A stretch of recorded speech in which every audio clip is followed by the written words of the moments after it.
Bonjour à tous. Bonjour Sébastien. Bonjour Sébastien.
Bonjour. Bonjour à tous pour ceux qui viennent d'arriver.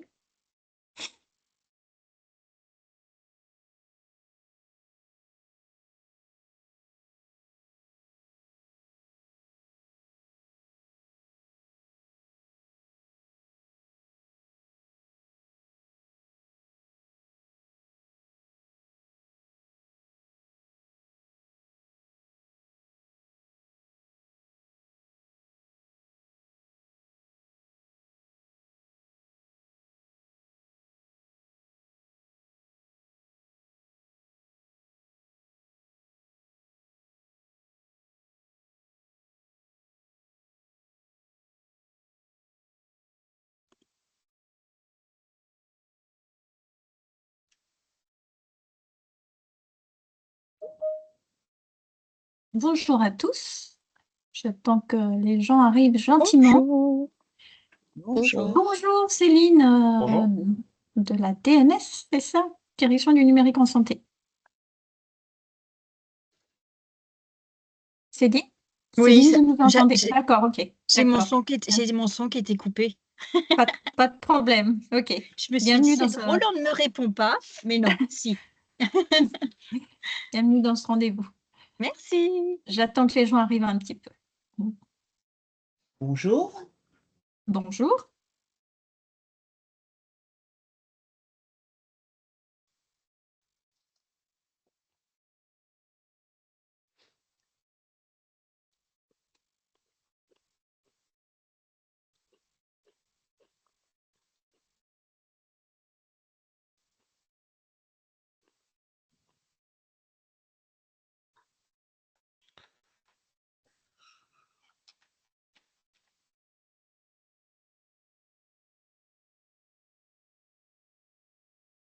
Bonjour à tous. J'attends que tout le monde arrive. Alors, est-ce que j'ai Donia, Chloé? Bonjour.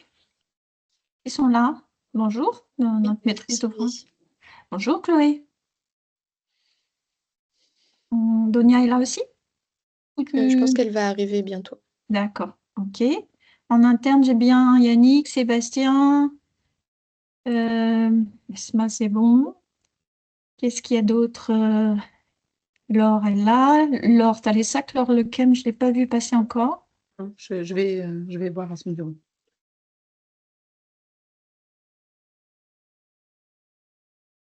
Bonjour. Je vais laisser passer 2 petites minutes, laisser le temps que tout le monde arrive.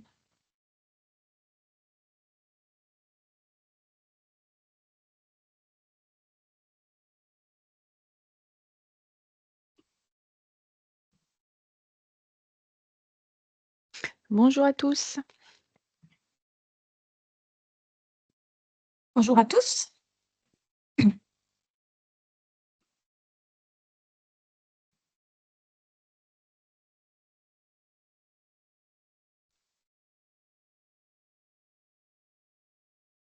Là. Ah. Tu peux?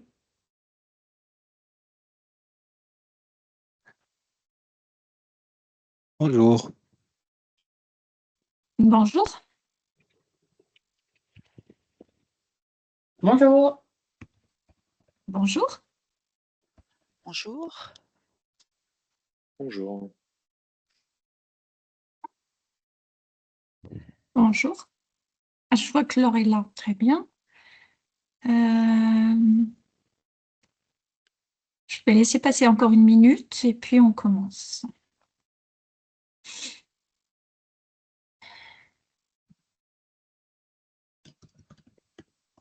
en séparé en fait.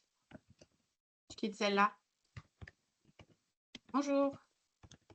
Bonjour. Bonjour à tous. Bon, allez, on a passé le cap des 50 personnes qui participent au webinaire. Là, c'est super. Je vais commencer là. Je laisse mes collègues autoriser tout le monde dans la salle d'attente. Donc, bonjour. Bienvenue dans ce rendez-vous questions-réponses éditeur sur l'appli Carte Vitale. C'est le dernier de l'année 2024, mais il y en aura plein d'autres en 2025, j'espère. Moi, je suis heureuse de vous retrouver. Ce rendez-vous dure exceptionnellement 1 heure. C'est plus long que d'habitude, puisque d'habitude, on était à une petite demi-heure.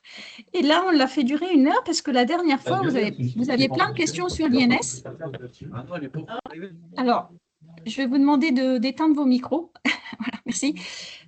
Donc, la dernière fois, on avait eu pas mal de questions sur l'INS qu'on avait, on avait partiellement répondu, on n'avait pas toutes les réponses, donc on s'est dit en interne, ça serait bien de faire un petit focus là-dessus. Donc, j'ai Laure Lecam ici présente, qui est directrice de projet du numérique en santé, là, au GIS Saint Vital, qui m'accompagne sur cette partie-là, sur ce webinaire-là, pour vous parler un petit peu plus de l'INS dans l'appli Carte Vitale. Il y a également Céline Descamps. Céline Descamps, de la direction du numérique en santé qui est là également et qui pourra répondre à toutes vos questions bien précises sur l'INS. On a plein de bonnes nouvelles à vous annoncer sur ce sujet-là. Et puis ensuite, suite à ces slides, du coup, on pourra vous serez libre pour poser vos questions-réponses oralement, sachant que pendant toute la durée du webinaire, vous pourrez aussi les poser sur le chat. Et on a nos experts là qui sont là pour répondre à toutes vos questions. Donc, n'hésitez pas, c'est vraiment l'occasion. Donc, on a aussi Donia Chawashi qui est ici présente, qui est notre maîtrise d'ouvrage de la CNAM sur le sujet appli Carte Vitale, l'utilisation de l'appli Carte Vitale en facturation César Vital. Et puis, donc là, voilà, toutes les personnes qui vont participer à ce webinaire. Alors, je vous demande d'éteindre vos micros, sinon on ne s'entend plus. 70 éditeurs. C'est juste un point Jean-François, on n'entend que toi. Merci de couper ton micro. Voilà. Alors, voici l'ordre du jour. Donc, on va vous parler de l'actualité, comme d'habitude, avec les chiffres de déploiement assurés et professionnels de santé. Donia nous parlera de toutes les actions de communication qui ont lieu actuellement sur l'appli Carte Vitale et vous verrez, il y en a énormément, ce qui incite quand même maintenant les assurés à télécharger, activer leur appli et puis à l'utiliser chez les professionnels de santé. Puis la deuxième partie sera un focus sur l'INS dans l'appli Carte Vitale et ensuite on aura nos sessions de questions-réponses. Alors, l'actualité appli Carte Vitale. Aujourd'hui, voilà les chiffres. Donc, vous savez qu'on a 23 départements ouverts à l'appli Carte Vitale, dans le sens où les assurés de ces 23 départements peuvent télécharger et activer leur appli Carte Vitale et potentiellement l'utiliser chez les professionnels de santé. Ça représente environ 12 millions d'assurés éligibles. Et actuellement, on a 7,8% des assurés qui ont initié un processus d'activation, qui ne sont pas encore allés jusqu'au bout, puisqu'il y a des processus de vérification en cours de route qui se font. Mais par contre, on en a 4,9% de ces assurés éligibles qui sont allés jusqu'au bout de l'activation et donc qui potentiellement peuvent aller chez vos professionnels de santé. Ça représente 588 324 assurés. Et j'ai regardé juste comme ça par rapport à la dernière fois. La dernière fois, on était à 452 000. Donc, on a gagné là, l'espace depuis le dernier webinaire que j'ai fait sur ce sujet, on a gagné 135 000 et quelques assurés qui ont activé leur appli Carte Vitale. Donc, voilà, 4,9% des assurés éligibles, ça commence à faire pas mal, 588 000 assurés. Donc, ces assurés-là, elles vont chez vos professionnels de santé, vous en entendez sûrement parler. Il y a 750 000 mails de sollicitation de relance aux assurés qui sont faits par semaine. Et il faut bien garder en tête que ces assurés voyagent France entière et peuvent aller chez des professionnels de santé hors 23 départements qui sont censés pouvoir faire des FSE appli Carte Vitale avec ces assurés-là, même si au final, ils ne sont pas encore vraiment très au courant de l'histoire. Il y a un nouveau parcours d'activation qui va être ouvert en mars 2025 en utilisant la carte nationale d'identité électronique et France Identité numérique sur le smartphone du patient. Donc, grâce à cette carte nationale d'identité électronique, à partir de mars 2025, tous les assurés qui potentiellement ont une carte nationale d'identité électronique pourront activer leur applicable vital avec leur CNIA. Et donc, ça, c'est France entière. Donc, à partir de mars 2025, tous les PS France entière seront concernés par ces assurés qui vont utiliser leur applicable. Ça aurait été meilleur. Moi, j'y ai pas pensé. Le parcours actuel, Je suis trop deg. il va être maintenu aussi. Alors, je vous demande d'éteindre vos micros, s'il vous plaît, parce que j'arrive pas après.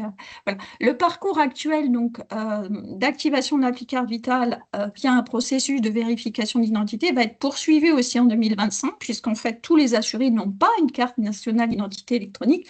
Donc, il va falloir continuer à utiliser le processus existant.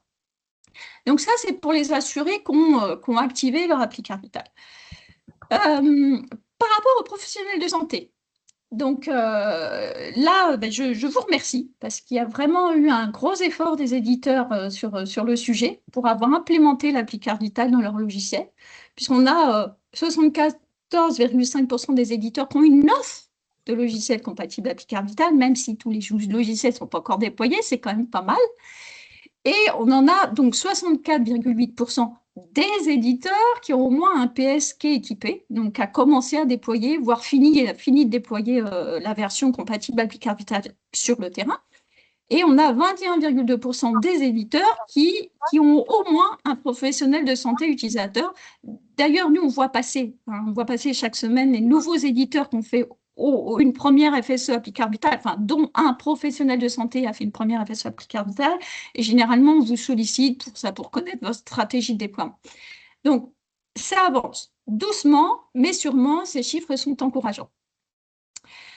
Voilà d'autres chiffres. Alors là, c'est le potentiel de déploiement. Donc là, c'est vraiment la partie professionnelle de santé. Je ne parle plus des pourcentages d'éditeurs. Là, je parle des pourcentages de professionnels de santé qui ont soit une offre, soit qui ont commencé à déployer. C'est-à-dire que des PS qui ont la version du logiciel compatible applicable vital. Alors, toute catégorie de professionnels de santé, le potentiel de déploiement est de 95,6%. C'est énorme. C'est-à-dire que quasiment tous les professionnels de France ont au moins une offre de leur éditeur de logiciels compatibles. Je passe donc cette partie de gauche qui est très optimiste. Ensuite, je passe à la partie de droite. Là, on regarde les professionnels de santé qui ont une version de logiciel sur leur poste de travail, le logiciel compatible applicable vital. Là, on en a 81,8% qui sont équipés d'une version compatible applicable vital. Ça, c'est toute catégorie de professionnels de santé, tout PS confondu. C'est pas mal.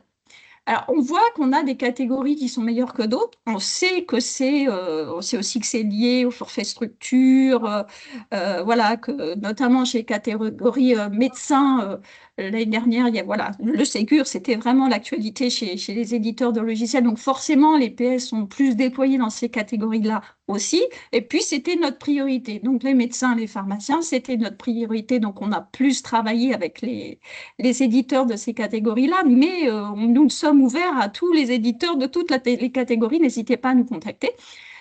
Donc, j'ai mis un petit plus parce que, bon, effectivement, on a un parc de médecins, pharmaciens, auxiliaires médicaux, centres de santé, sages-femmes qui est beaucoup déployé au niveau d'une version de logiciel compatible applicable vital. Il y a des efforts à faire sur d'autres catégories qui rencontrent des petits problèmes.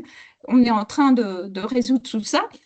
Il faut savoir que le FAMI, mais vous êtes au courant, donc le FAMI, ça concerne quand même pas mal de catégories de professionnels de santé, donc dentistes, auxiliaires médicaux, sages-femmes, j'en ai peut-être oublié d'autres. Donc là, effectivement, il faut d'ici la fin de l'année que tous vos PS soient équipés d'une version de logiciel compatible, enfin Addendum 8, donc c'est compatible applicable vital, pour que vos PS perçoivent le FAMI. Je sais qu'il y a des soucis en ce moment avec certains éditeurs qui n'arrivent pas à atteindre l'objectif, etc.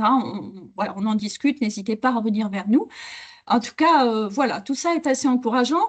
On sait très bien aussi qu'au niveau des labos, c'est difficile de déployer dans les labos, qu'il y a des gros systèmes d'infos, ça ne se fait pas du jour au lendemain, mais on y travaille. Donc ça, n'hésitez pas à poser vos questions hein, sur le chat. On a 85 participants à cette réunion, c'est énorme. Merci beaucoup, c'est encourageant.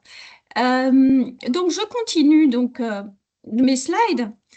Là, c'est les usages. Donc là, on n'est plus France entière. On regarde ce qui se passe sur les 23 départements ouverts au déploiement de l'appli, où les assurés peuvent télécharger et activer leur appli. On a vu tout à l'heure qu'il y en avait 588 000 qui avaient activé leur appli Carte Vitale et qui vont chez les professionnels de santé, qui pensent des fois à l'utiliser, qui pensent parfois à ne pas l'utiliser, enfin, qui des fois ne l'utilisent pas, mais bon, il y a des cas où ils l'utilisent, surtout quand la signalétique est mise, c'est plus facile de voir que son professionnel de santé utilise l'appli Carte Vitale, parce qu'on est quand même dans des vieilles habitudes de sortir notre carte à puce. Donc là, c'est barré, on a des chiffres encourageants. Puisque toute catégorie de professionnels de santé confondus, on a 4,3% du parc de PS et 23 départements qui ont déjà transmis au moins une première FSE. Donc, c'est pas mal, ça représente 5 348 professionnels de santé. Si on regarde la courbe à droite, on voit que bon, ça augmente, c'est encourageant, ça stagne un peu, ça augmente. J'espère que l'année 2025, il y aura vraiment une progression en flèche puisqu'on aura une généralisation France entière. Alors, un petit pouce pour les pharmaciens, évidemment. Alors, c'est plus simple chez les pharmaciens parce que les pharmaciens, pour la plupart, ont déjà le matériel de lecture qui est parfois compatible à l'appli Carte Vitale. Donc, c'est plus facile pour eux. Voilà. Donc voilà, globalement, les médecins, c'est pas mal non plus. Les sages-femmes, les auxiliaires médicaux, ça avance. On travaille avec les éditeurs. Donc, ce que je vous encourage, moi, c'est à finir de déployer vos logiciels compatibles à l'appli Carte Vitale. Il faut savoir que les professionnels de santé ont reçu en octobre un mailing de leur CEPAM leur annonçant que l'appli Carte Vitale allait être généralisée en 2025 et qu'il fallait s'équiper. Donc, vous avez sûrement été contacté par vos professionnels de santé. Et le 15 novembre, il y a un mailing qui est parti aussi pour les PS des 23 départements, leur disant qu'il fallait s'équiper, mais en plus que eux-mêmes, les professionnels de santé, pouvaient activer leur propre appli pour essayer de voir si, avec leur matériel de lecture, ça marchait bien, et que s'ils n'avaient pas de matériel de lecture, ils pouvaient contacter leur éditeur. Donc, du coup, n'hésitez pas à afficher dans vos communications sur votre site internet vos préconisations matérielles en matière de terminal lecteur et éventuellement vos directives d'achat si toutefois vous vendez les lecteurs et peut-être des indications pour que ça soit fluide pour le professionnel de santé pour paramétrer son lecteur, que voilà, pour lui, l'expérience d'achat de lecteur et de paramétrage soit fluide de manière à ce que ça soit plus facile après, effectivement, d'accueillir des patients avec leur appli Carte Vitale et de faire de la facturation avec l'appli. Voilà, donc activez aussi la fonction de lecture de l'appli quand tout ça est bien carré, formez vos professionnels de santé. Il faut savoir qu'on travaille avec la CNAM, Donia pourra en parler tout à l'heure si elle veut, mais sur l'amélioration de la page Amélie Pro, professionnels de santé, pour leur donner plus d'infos sur l'appli Carte Vitale pour que ça soit aussi plus fluide pour eux quand ils vont sur Amélie Pro, de savoir comment faire pour utiliser l'appli Carte Vitale. Voilà. Je vois que j'ai pas beaucoup de questions. N'hésitez pas à poser vos questions. Alors, là, je vais laisser la parole à Donia, notre maîtrise d'ouvrage de la CNAM, qui travaille sur l'appli Carte Vitale. À toi la parole, Donia. Merci Sylvie, bonjour tout le monde. Alors comme l'a très bien dit Sylvie, on a envoyé donc le mailing le 15 novembre de SMOS et ce qu'on a mis en avant, donc on a mis en avant le nombre d'assurés. Bon, entre-temps, on a plus de 550 000, je crois, à l'heure actuelle. On a demandé 588. Combien? Pardon, 588, hein, j'ai dit tout à l'heure. On peut arrondir à 600 000 alors. Oui. Ah, 400 ou 500, t'as dit? 588. Ah oui, voilà, d'accord, ok, excuse-moi. On a présenté aussi les fonctionnalités à venir. On leur a conseillé aussi de se rapprocher de leur éditeur pour s'équiper en matériel de lecture. Et on a incité les PS à télécharger leur app CV, donc leur appli Carte Vitale, pardon, pour vérifier la compatibilité de ce lecteur. Voilà, pour faire un premier test. On voulait également profiter de ce rendez-vous éditeur pour vous faire part de quelques actions de com qui ont été réalisés dans les CEPAM, donc en plus des villes ambassadrices. Donc le calendrier, des sacs à pain, sacs à pharmacie. Donc il y a beaucoup de communication hein, sur les territoires, sur les 23 départements là aujourd'hui, et on en fera de plus en plus. On a aussi un article sur le Figaro, donc là au niveau national, qui annonce l'arrivée de l'appli donc au niveau national.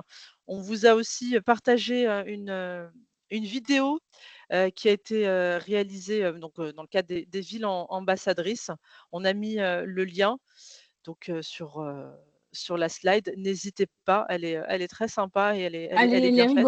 Elle est rigolote, ouais, Voilà, ouais. C'est les elle est ouais, très un peu rigolote et on décalé. voulait oui, exactement, et on voulait vous la faire partager. Voilà, c'était vraiment je voulais vous faire part Oui. des actions de com pour vous montrer que voilà, ça bouge et on de plus en plus parce que justement on prépare également la généralisation et donc on va de plus en plus travailler sur des communications au niveau national aussi. Voilà. Voilà, alors là, c'est des exemples hein, de communications qui ont été faites. Il y en a plein d'autres. Vous avez dû voir Oui, sur, je c'est crois qu'il y avait un reportage sur France 2, enfin une émission sur France 2. Voilà, sur il y a plein de LinkedIn choses qui se... aussi, voilà, il Voilà, y a je vois.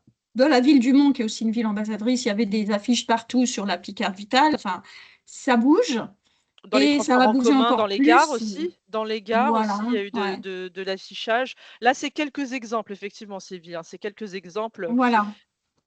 Il y a par exemple la CEPAM, alors c'était Rion, je crois, qui a pris l'initiative de mettre des stands dans des pharmacies pour, bah voilà, pour expliquer aux assurés qu'ils peuvent activer leur appli, puis après l'utiliser directement chez le pharmacien. Enfin, voilà, il y a plein d'initiatives comme ça pour que les choses bougent sur le terrain et que l'appli Carvita soit connue et que les gens l'utilisent et qu'ils aillent chez leur professionnel de santé.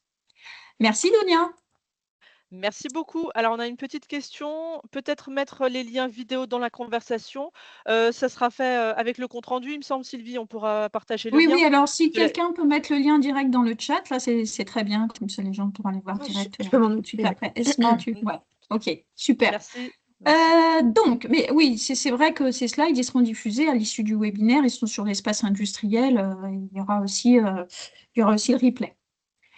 Voilà, donc ça, c'était l'actualité. Je ne sais pas s'il y a des questions sur le sujet, parce qu'après, on va passer donc à la partie INS, mais on pourra voir aussi toutes les questions à la fin, si vous préférez. Ok, bah, on passe à l'INS, et là, je laisse la parole à Laure, Laure Lequem, ici présente. Merci Sylvie. Alors, dans une séance précédente, je crois qu'il y a eu des questions donc, sur l'INS et surtout sur l'identité donc, qui est dans l'appli Carte Vitale. Alors, on va répondre à ces questions-là juste après. Et avec Céline, donc Céline travaille à la DNS, mais elle est aussi là au titre de l'ANS. Alors, pourquoi? Parce qu'en fait, sur l'INS et l'appli Carte Vitale, on est sur un sujet finalement qui concerne d'une part l'appli Carte Vitale et la manière dont est valorisée cette identité, et puis sur son exploitation sur le poste de travail et l'exploitation donc de cette INS récupérée de l'appli Carte Vitale est plutôt décrit dans des documents qui sont des documents qui vont bientôt paraître au JO et qui sont écrits par l'ANS. Donc ça explique pourquoi on est deux. Voilà, sur ce sujet. La première chose que je voulais vous dire, vous savez peut-être déjà, hein, c'est que cette identité nationale de santé, elle est inscrite dans l'appli Carte Vitale, donc elle est inscrite pour le compte de l'utilisateur de l'appli Carte Vitale, mais également de ses bénéficiaires qui sont hébergés donc dans l'appli Carte Vitale de ce qu'on appelle l'ouvrant droit. Donc on a bien l'INS de l'ensemble des personnes. La valorisation de ces identités dans l'appli Carte Vitale, elle est faite au moment de l'activation de l'appli Carte Vitale. Et le dispositif appli Carte Vitale, lors de cette activation, appelle les mêmes bases de données que celles que vous connaissez et du téléservice INSI. Donc, ce sont les mêmes données, en fait, qui sont remontées. Donc, c'est important de se dire que c'est vraiment les mêmes bases. Sachez que au moment de l'activation, l'appel aux bases de l'INSI, c'est fait par le NIR et le don de naissance. Donc, il n'y a pas de problématique d'homonymie. Si les traits de la pièce d'identité qui est lu au moment de l'activation de la carte vitale sont différents des traits d'identité ramenés par le téléservice INSI, eh bien, l'appli carte vitale n'est pas activée. C'est aussi, c'est à ce moment-là, donc il y a une information qui est faite à l'utilisateur. Aujourd'hui, on lui dit que le rapprochement n'a pas pu être fait et on est en train de travailler pour améliorer un peu les consignes parce que pour l'utilisateur, on peut comprendre, il ne comprend pas exactement de quoi il s'agit quand on lui dit que le rapprochement n'a pas pu être fait. Donc, il y a des améliorations en cours sur le sujet. Juste pour être plus précis, il y a certaines souplesses au niveau de la comparaison des traits de l'identité sur la carte, enfin sur la pièce d'identité et le retour de INSI, les blancs et puis les quelques caractères diacritiques, tout ça est géré de manière à ce qu'on ait un vrai rapprochement fonctionnel. Alors c'est vrai, malheureusement, il y a parfois des rapprochements qui ne sont pas possibles, donc des cartes vitales, des applis cartes vitales qui ne sont pas activées. Et la problématique vient surtout du code lieu de naissance, qui est dans un cas un code COJ, je pense que vous savez tout ce que c'est. Et puis sur la pièce d'identité, il y a un libellé. Alors évidemment, le rapprochement n'est pas très très simple, mais il y a des travaux qui sont en cours et dans les mois qui viennent, là, le taux de rapprochement sera vraiment meilleur. Important de savoir aussi que ce qui est inscrit dans l'appli carte vitale au sujet de ces identités nationales de santé, c'est bien le retour qui a été fait du téléservice INSI. Donc, si vous activez votre appli carte vitale et que derrière on appelle le service INSI, on aura bien exactement la même chose. Tu peux avancer sur le slide suivant, Sylvie, s'il te plaît. Je vais le faire. C'est bon? Pardon, excuse-moi, Non, mais c'est mon réseau, ça rame un peu chez moi. Parfait. Ok, on continue. Et donc, cette identité dans l'appli carte vitale, elle est fiable. Et, et vous allez pouvoir, les professionnels de santé vont pouvoir la considérer comme qualifiée automatiquement lorsqu'elle sera récupérée de l'appli carte vitale. Donc tout ça va être inscrit dans des documents et notamment le guide d'implémentation de l'INS qui n'est effectivement pas, qui est prêt à être, qui est mis à jour et qui sera publié très très prochainement. Normalement, c'est demain. Voilà. Pour les ayants droit, qui sont donc ce que j'appelais les bénéficiaires, qui sont hébergés dans l'appli carte vitale de par exemple de leurs parents, on ne va pas considérer automatiquement au statut qualifié. Il est demandé en fait qu'il y ait un paramétrage de fait sur le poste du professionnel de santé et à la main du professionnel de santé qui décidera si le statut de ces personnes, que j'ai appelées ici en droit hébergé, là, est qualifié ou récupéré. Et tout ça va être expliqué dans la documentation qui va paraître demain. Et là, à la limite, Céline, si tu veux le dire, le ministère préconise un paramétrage par défaut.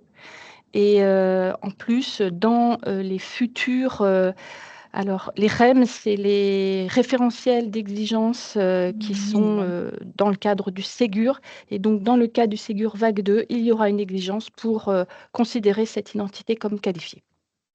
Tu veux ajouter quelque chose, Céline? Enfin, peut-être une précision. Effectivement, là, vous avez bien compris que pour installer l'application carte vitale sur le smartphone d'une personne, il y a effectivement ce qu'on appelle cette procédure d'enrôlement, donc mise en cohérence entre les traits finalement qui sont récupérés à partir du téléservice INSI et les traits qui sont présents sur le document d'identité. Donc là, il n'y a absolument pas de débat. On a exactement la même chose que quand un patient se présente à n'importe quel guichet qui présente d'une part sa carte vitale et d'autre part son document d'identité. Donc là, on a effectivement le même niveau d'exigence qu'on connaît depuis longtemps. Pour les ayants droit, vous avez pu noter qu'effectivement, il n'y a pas cette mise en cohérence entre un document d'identité et l'appel au téléservice, pour la simple et bonne raison que quand on rattache un nouveau-né, on n'a pas forcément les documents. Enfin, voilà, la situation est plus complexe. Donc, effectivement, les référents identitaux ont émis la problématique de finalement avoir une identité auprès du téléservice qui soit peut-être plus pauvre que celle qui est présente au niveau de l'état civil. Et du coup, préfère qu'on considère cette identité au statut récupéré. Pour autant, du point de vue du ministère, nous, ce qui nous importe, c'est finalement d'éliminer le risque de mauvaise attribution d'une INS. Moi, personnellement, je préfère que mon identité soit qualifiée et qu'il me manque mon troisième prénom et qu'il y ait une alimentation de mon espace santé qui soit effective, plutôt que d'avoir une identité à un statut inférieur qui empêchera tout cela.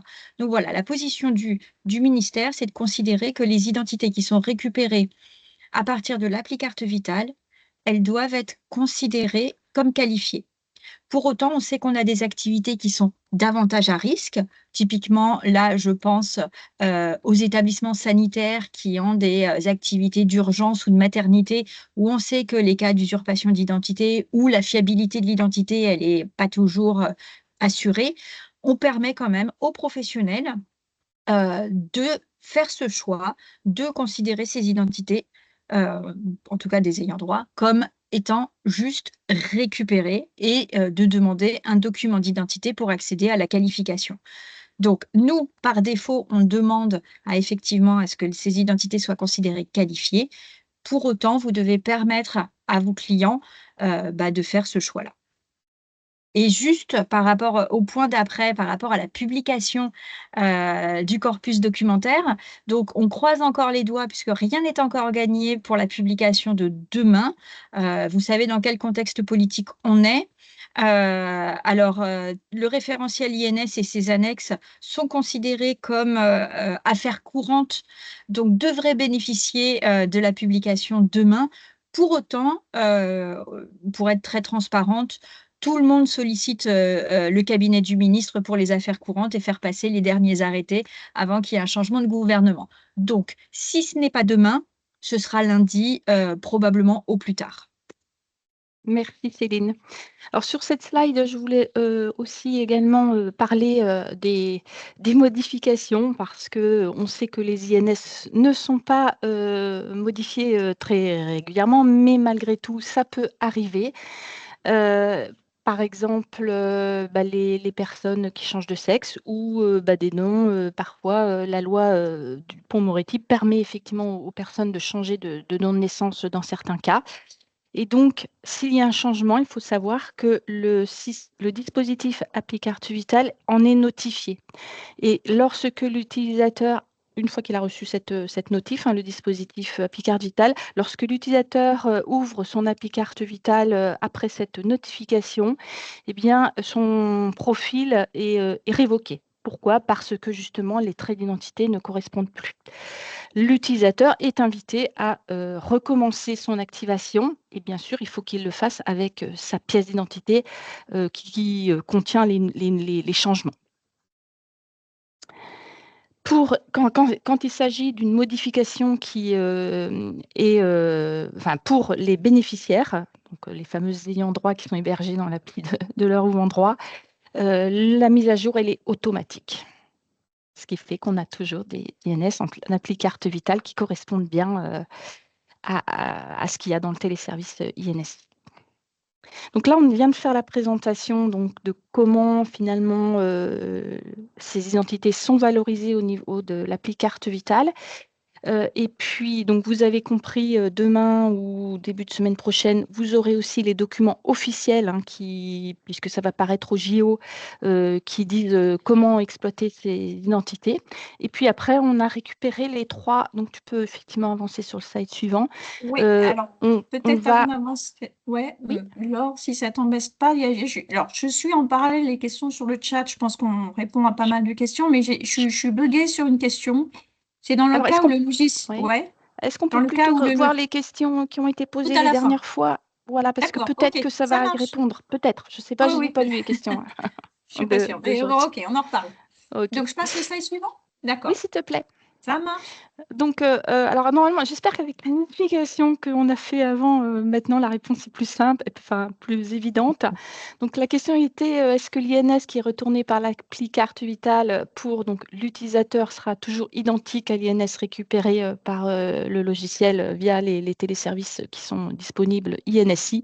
Donc la réponse est oui, puisque il est valorisé avec les mêmes données et s'il y a un changement qui est fait dans les bases d'identité, cette modification est également reportée sur l'appli carte vitale. La question suivante était, voilà. Alors la question se posait donc pour les logiciels de pharmacie, comment renseigner le justificatif à haut niveau de confiance? Et eh bien Céline, je te laisse répondre à cette question. Oui. Alors c'est vrai que c'est quelque chose que nous avions un tout petit peu omis.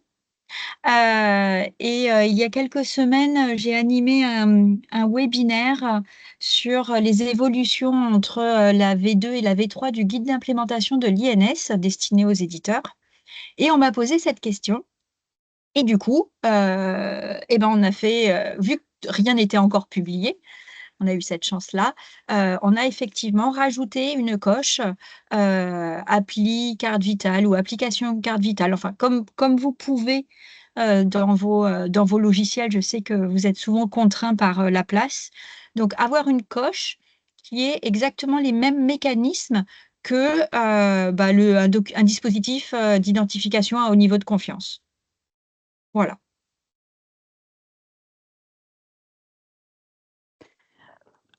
Et la dernière question, qui me semble était plutôt qu'on a scindé en 3 questions, hein, pour essayer de bien structurer. Donc, alors l'absence du guide d'implémentation de l'INS, en fait, il est, comme le disait tout à l'heure Céline, hein, il sera diffusé demain. Et donc, en attendant, vous demandiez comment faire, en fait. Est-ce qu'on peut déjà mettre en place la récupération de l'INS depuis l'appli carte vitale sans attendre le Ségur Vague 2 et la publication de ce nouveau guide? Donc, pour nous, oui, bien sûr. Les guides d'intégration en fait, de l'appli carte vitale vous expliquent comment récupérer les données, comment lire les données de l'appli carte vitale. Donc, ça vous donne également la structure du bloc, on va dire, d'informations sur l'INS. Donc, vous avez tout ça dans les guides appli carte vitale. Et puis, l'exploitation, donc, ce sera dans le guide d'implémentation de demain et ça correspond à ce que vous a dit Céline tout à l'heure. La deuxième question était, est-ce que l'INS qui provient de l'appli carte vitale, doit-on autoriser le PS en fait à mettre un attribut? Alors, identité fictive ou douteuse. Alors, pour nous, oui, le PS de toute façon reste maître, hein, de ces données. Et peut-être que Céline, tu veux préciser Oui. les choses sur cette question-là. En fait, quelle que soit l'origine d'une identité, quel que soit son statut, le PS peut ajouter un attribut douteux effectif. Par contre, encore une fois, quelles que soient les modalités de récupération de cette identité, les mêmes mécanismes s'appliquent. Donc, si vous avez, si le professionnel a récupéré l'INS à partir de l'appli carte vitale, mais qu'il a un petit doute quand même sur la véracité, en fait, la cohérence entre le détenteur de l'appli et le patient qui prend en charge, et qu'il décide de mettre un attribut douteux, les mécanismes sont toujours les mêmes. Donc, rétrogradation du statut de qualifié à provisoire et suppression du matricule INS et de son OID. Ça ne change absolument rien que l'identité provienne de l'appli carte vitale. Même mécanisme que pour toute autre identité. Doit-on supprimer automatiquement l'identité appli? Ah oui, alors écoutez, il n'y a aucune obligation. On n'a rien écrit qui dit si j'ai récupéré l'identité à partir de l'appli carte vitale, mais que je lui mets un attribut douteux, du coup, elle devient provisoire. Est-ce que je suis obligée de supprimer le fait d'avoir coché appli carte vitale? Non, dans l'absolu, il n'y a pas d'obligation. Effectivement, ça peut paraître cohérent, mais aujourd'hui, voilà, il n'y a pas d'obligation. On sait qu'il y a des éditeurs, typiquement, qui ont permis que les professionnels renseignent les traits d'identité à partir d'un dispositif à haut niveau de confiance, donc et un statut validé. Et puis finalement, quelque temps après, se soit rendu compte qu'il y avait un doute sur, encore une fois, sur la cohérence entre le patient et le document d'identité. Donc, ajouter un attribut douteux et le document d'identité étant stocké, a permis quand même de voir, de confirmer ou pas. Donc, bon, voilà, il n'y a pas d'obligation réglementaire. Ça paraît être une bonne idée, mais voilà, c'est pas une obligation. Alors Sylvie, du coup, tu peux peut-être reprendre les questions Oui, que... tout à fait. Alors, Voilà. je vais essayer de ne pas me mélanger les... Parce que... Alors, donc, Monsieur Levrard donc, a posé une question disant « Je suis médecin d'un centre d'addictologie, je peux récupérer l'INS depuis l'appli carte vitale ?»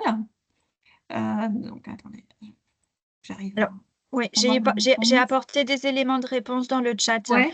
En fait, ce qui serait intéressant de savoir si effectivement ces patients demandent à être couverts par l'anonymat.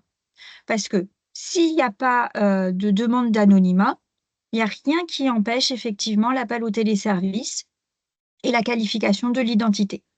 Si effectivement le patient demande, puisque pour la dictologie, on a une réglementation, me semble-t-il, et qu'il bénéficie d'anonymat, effectivement, là, il n'y a pas d'appel au téléservice. Donc, vous ne pouvez pas qualifier son identité. Donc, on ne vous pouvez... récupère pas depuis Non. l'AppCV du tout. Non.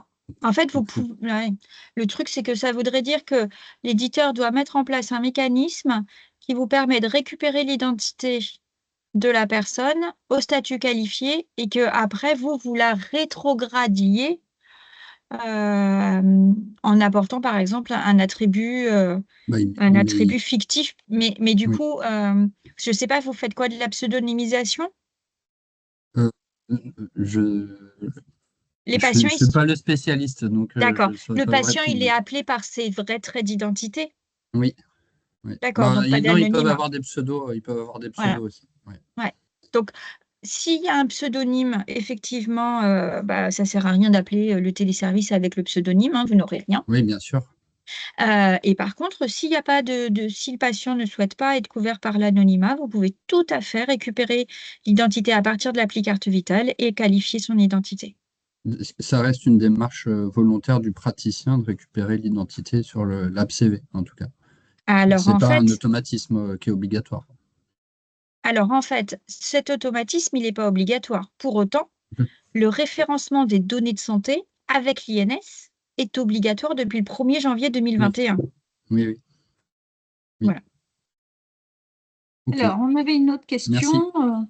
Merci Céline. Une autre question, donc Alain, Monsieur Morisseau, sûrement. Dans le cas de l'usage de la délégation d'usage de l'appli carte vitale, peut-on appliquer les mêmes règles que pour l'ayant droit, exemple grands-parents et petits-enfants? Alors, l'usage de la délégation de carte, c'est une fonctionnalité qui n'est pas encore opérationnelle, là, hein. C'est pour l'année prochaine ou l'année d'après. Laure, je ne sais pas ce que tu en penses. On ne peut pas répondre à cette question-là aujourd'hui. On n'a pas assez d'infos sur la délégation de cartes. Oui, sur la délégation, le sujet, il est il est en cadrage en fait aujourd'hui chez nous. Donc non, effectivement, je pense qu'on ne peut pas répondre. D'accord. Pas de On réponse. parlait bien du prêt de carte, à hein, ce c'est bien stade. ça. Oui. Je pense. Mm. Si c'est autre chose, vous me le dites, Alain. Alors, je ne sais pas qui. Alain, est-ce que c'est Monsieur Morisseau? Je ne sais pas. Alors, ensuite, je prends une autre question. Alors, ça se mélange tout ça. Alors, bon. Donc, la nitologie, on a répondu. Concernant l'appli carte vitale sur iOS, la compatibilité NFC sera-t-elle effective à terme? Ah oui, d'accord, ok. Ça, là, je laisse mes collègues répondre du support. C'était Monsieur Bucher. Ensuite, suite au nouveau guide d'intégration appli carte vitale à INS, les LGC déjà homologués ACT LSI doivent-ils repasser une nouvelle homologation? Alors, j'ai tenté de répondre dans le chat, mais, Très bien, vas-y. c'est très bien qu'on en parle parce que je n'étais pas très sûre de bien répondre à la question. En fait, là, ce qu'on se dit aujourd'hui là, par rapport à l'INS, on n'a pas modifié les guides d'intégration de la lecture de l'appli carte vitale. On n'a pas non plus modifié les guides d'intégration TLSI. Donc, en gros, il n'y a pas de besoin de repasser, alors je vais appeler ça au CNDA, il n'y a pas d'autorisation à repasser au CNDA par rapport à ce sujet-là.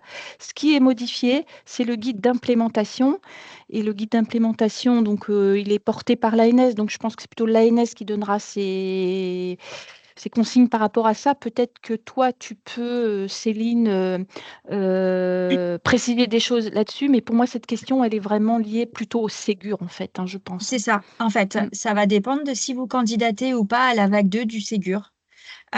Si vous candidatez à la vague 2 du Ségur, alors je ne vais pas vous dire tout dans le détail parce que je n'ai pas la connaissance de tout le détail, mais effectivement, il y a certains tests qui vont vous être demandés. Après, si vous avez déjà été homologué au niveau du CNDA pour un point précis, alors à prendre avec précaution, pour moi, vous n'allez pas être réinterrogé sur les choses pour lesquelles vous avez déjà été homologué. Ce n'est pas l'objectif de vous refaire passer. Imaginez repasser la visite INS, vous n'aimeriez pas. Donc, c'est comme ça qu'on a un peu construit la vague 2. C'est de vous interroger sur les nouveautés. Ok, je vais essayer aussi de répondre sur le chat. Alors, faites la réponse, sinon je ne m'y retrouve pas dans toutes les questions. Quand vous faites une réponse, faites bien la réponse à la question, parce que sinon, je n'arrive pas à recoller tous les... donc, je vous mets en... D'accord, ça c'est bon. Est-ce que les éditeurs pourraient... Voilà. Est-ce que les éditeurs pourront aussi considérer comme qualifiés l'INS des patients qui se connectent via France Connect et qui utiliseront le mode authentification carte vitale? Est-ce que les éditeurs pourront aussi... Alors, je ne suis pas très sûre, pareil, de bien comprendre la Ah question. oui, J'ai l'impression vitale. qu'on fait... Ouais. Est-ce que c'est en lien avec fournisseur d'identité? Voilà, je pense que la question... alors, je ne sais pas si la personne pourrait effectivement, Alors, Monsieur c'est Brice... Brice Bottégal. Monsieur voilà. Bottégal, si vous voulez reformuler votre question, si ça ne vous embête pas. Est-ce que vous posez votre question parce que là, tout ce qu'on vous a dit aujourd'hui, là, on était dans le cadre de je présente mon appli carte vitale. Je suis chez le PS, donc je suis en proximité du PS. Est-ce que votre question, elle était dans ce cadre-là ou vous imaginiez autre chose? Elle est dans le cadre plutôt où je suis un patient, je souhaite accéder à un d'accord. service qui me demande de me connecter. Et dans le Ok. cadre de cette connexion, je pourrais, si j'ai bien compris, utiliser l'application Carte Vitale comme Oui. moyen de connexion au Oui. sein des moyens de connexion disponibles sur France Connect. Et je me demandais, dans ce contexte, si l'INS était aussi considéré comme qualifié quand on passe, enfin quand on utilise le mode de notification à travers France Connect ou pas. Effectivement, donc je comprends bien votre question. Donc, vous pourrez effectivement, enfin cette possibilité sera possible, je veux dire, à partir de fin d'année prochaine. Et donc, l'appli carte vitale, effectivement, sera un moyen d'identification derrière France Connect. Par contre, France Connect permet de ramener ce qu'on appelle l'identité pivot. Et donc, l'INS ne sera pas récupéré quand vous passerez par France Connect, même si derrière, l'utilisateur utilise l'appli carte vitale.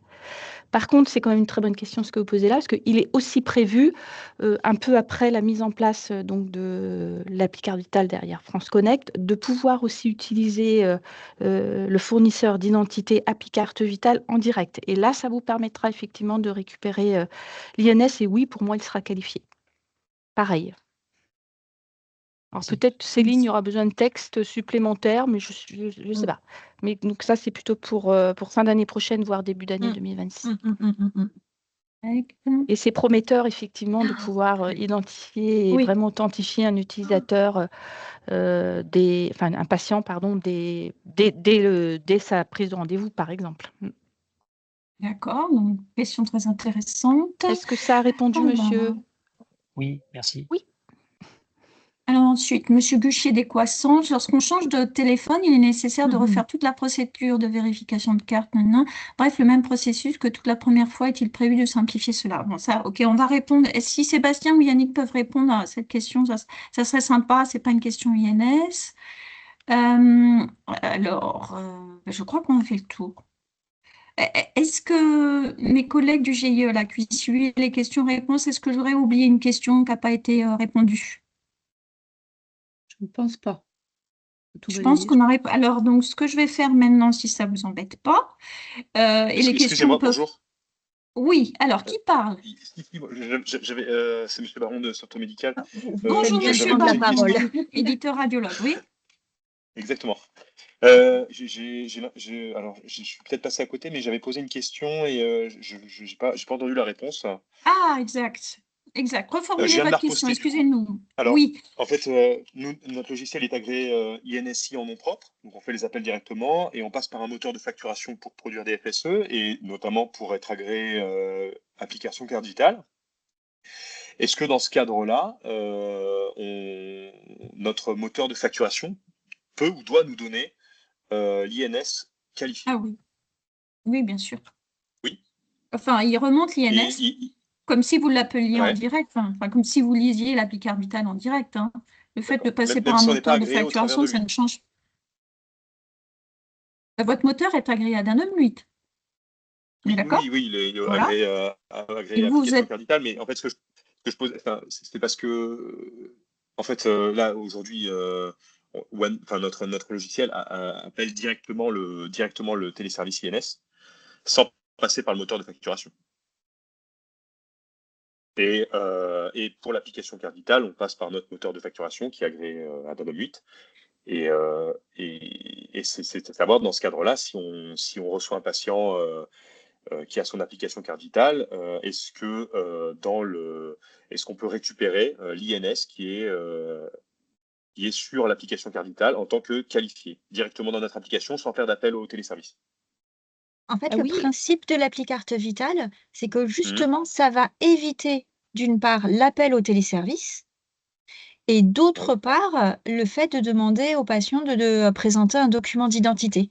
En fait, parce que toutes ces étapes, elles ont été faites à l'étape d'enrôlement dont on vous parlait tout à l'heure. Donc, pas d'appel, pas de document d'identité nécessaire.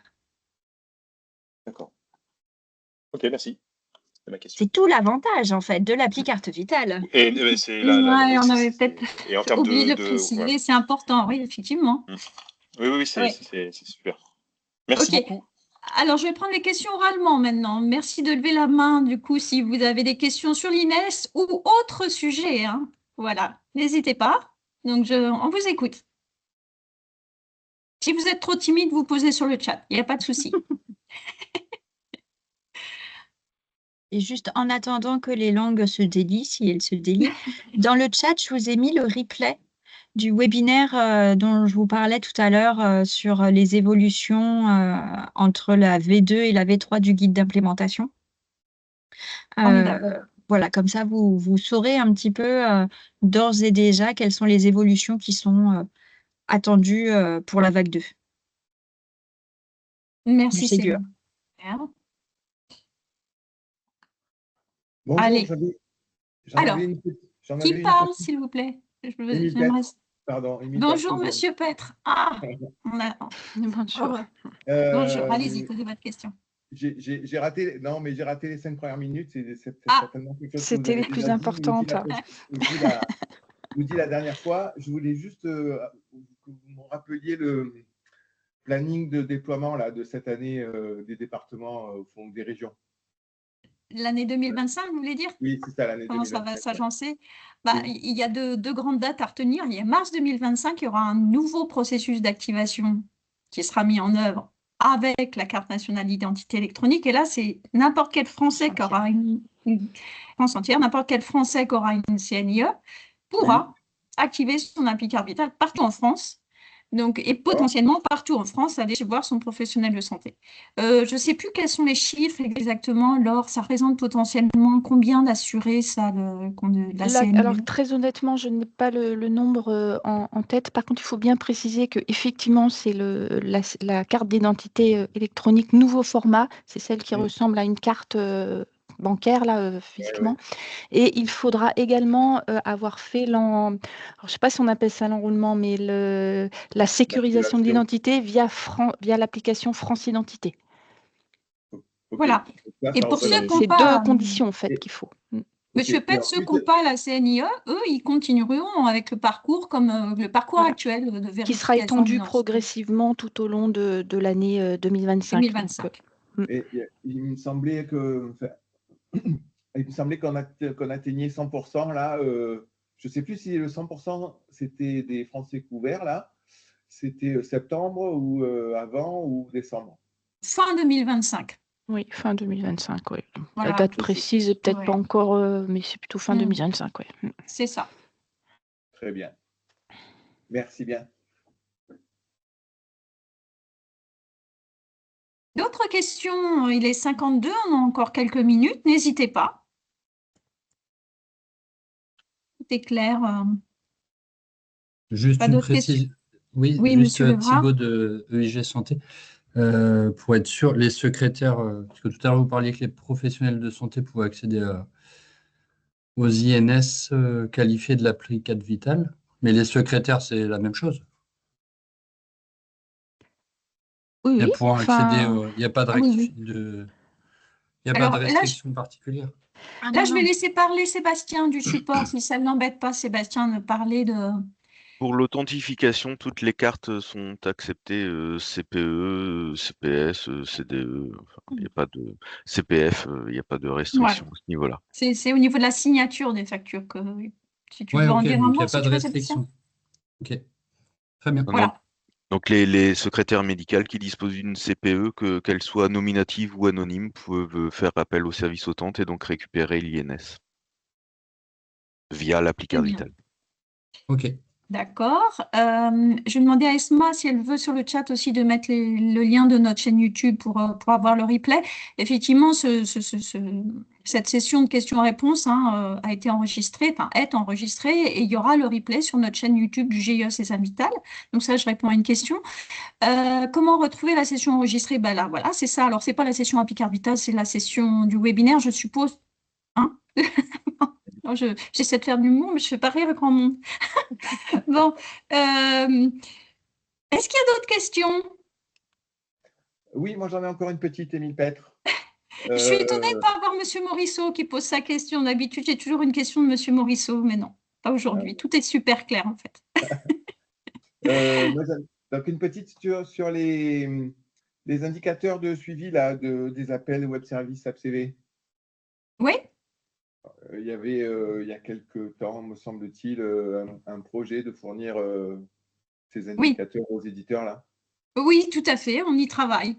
On y travaille avec notre équipe décisionnelle, c'est un gros travail, vous êtes nombreux, beaucoup d'éditeurs. Et puis, il faut avoir les outils pour récupérer tous les indicateurs qui vont bien. Alors, on y travaille et on espère bien, donc en 2025, vous livrer, alors peut-être dans un premier temps, juste des stats sur vos FSE appli carte vitale faite. Et puis, dans un deuxième temps, parce que c'est beaucoup plus compliqué pour nous, vous donner des stats aussi sur l'appel des demandes d'authentification appli carte vitale et de signature et restituer contexte et détruire contexte. Sachant que, quand même, si vous voulez avoir des stats sur, quand même là, voilà, si vous voulez quand même absolument avoir des stats, vous pouvez nous les demander. Nous, on peut faire des recherches. Sébastien et Yannick, qui sont ici présents, du centre de service du support là, de notre direction, peut aller voir précisément ce qui se passe pour un éditeur dans les flux qui sont faits, de demande d'autant, de signature, etc. Il suffit juste de me contacter, on organise un point avec vous et là, on parle de vos flux, de la qualité de vos flux, combien vous avez de rejets, etc. Est-ce que tu veux dire 2-3 infos, Yannick, si tu veux, sur le sujet? Yannick Billon. Oui, bonjour à tous. Oui, bah, on a tout ce qu'il faut. En fait, on se place vraiment au niveau du SI AppCV. On a accès aux traces et à partir de là, on peut sortir du suivi PS par PS et vous aider aussi dans vos déploiements. C'est ce qu'on fait dans le cadre des villes ambassadrices aujourd'hui et sur des demandes cas par cas, c'est tout à fait possible. Ouais. Tout à fait. Donc, n'hésitez pas à nous contacter pour ça. On peut aller voir. Alors, on n'est pas en capacité de les fournir automatiquement pour tous les éditeurs, mais on peut aller voir, faire des petits focus sur des éditeurs bien précis qui font des tests, etc. Ou qui veulent savoir, parce que vous n'avez pas tous des outils de gestion de part pour suivre exactement tous les flux qui sont faits. Donc, nous, on les voit passer au niveau du système d'info quand tout va bien, hein, quand la demande d'authentification applicative va jusqu'au bout. On les voit passer, donc on peut regarder. Et d'ailleurs, en anticipation, Sébastien et Yannick, là, du support, en ont déjà contacté certains d'entre vous parce qu'ils avaient repéré déjà quelques anomalies. Donc, on fait aussi un peu du préventif en vous contactant individuellement quand on constate des petites anomalies. Il reste 3 minutes. Est-ce qu'on prend... Alors, tiens, Monsieur Hurel, est-ce que vous pouvez poser votre question oralement, si vous voulez, Monsieur Hurel? Oui, bonjour. Alors, en fait, on a remarqué fin novembre que le certificat avait été mis à jour pour l'appel au téléservice de l'application Carte Vitale et le certificat, il était signé par une nouvelle autorité. Donc, pour nous, ça a engendré une coupure de service. Bon, on l'a vu assez rapidement. Et je voulais savoir comment on était prévenu quand ça arrivait, parce qu'on avait eu exactement la même chose l'année dernière, en fin d'année.